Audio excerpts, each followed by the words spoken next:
Hello viewers, welcome back to my channel. ఇలా ఉన్న వాళ్ళని ఇలా డెకరేట్ చేసా బికాజ్ మా ఆయన బర్త్డే. సో ఆయనకు తెలియకుండా సర్ప్రైజ్ ప్లాన్ చేద్దామని అయితే ఇలా చేసా. ఇంతవరకు నేను ఇలా ఎవరికి సర్ప్రైజ్ చేయలేదు, ఫస్ట్ టైం అనమాట. ఎవరైనా నా బర్త్డేకి ఫ్రెండ్స్ అయినా, ఫ్యామిలీ అయినా, హస్బెండ్ అయినా ఇలా కేక్ తెస్తే సర్ప్రైజ్ అని ఫీల్ అవడమే కానీ ఇలా ఫస్ట్ టైం చేయటం.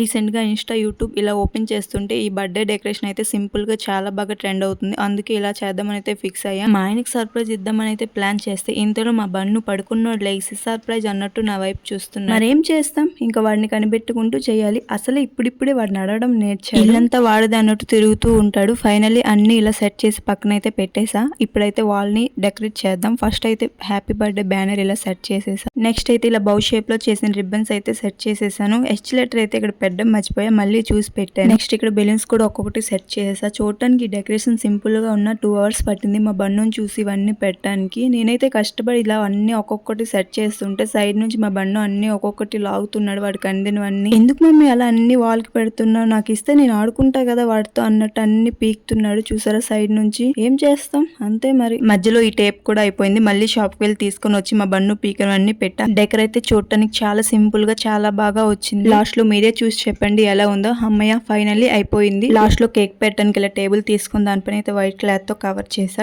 టేబుల్ పైన కూడా ఇలా సింపుల్ గా క్యాండిల్స్ తో డెకరేట్ చేసా. నా పనిలో నేనుంటే మా బన్ను పనిలో మా బన్ను ఉన్నాడు. ఫైనల్లీ ఇలా అన్ని డెకరేట్ చేసేసాను మంచిగా. ఇంత కష్టపడి చేసినందుకు లాస్ట్ లో మా ఆయన ఫేస్ లో ఆ స్మైల్ చూసైతే అంతా మర్చిపోయా. సో ఫైనల్లీ మంచిగా అయిపోయింది బర్త్డే అయితే. ఇది అండి ఇవాళ వీడియో. Subscribe for more.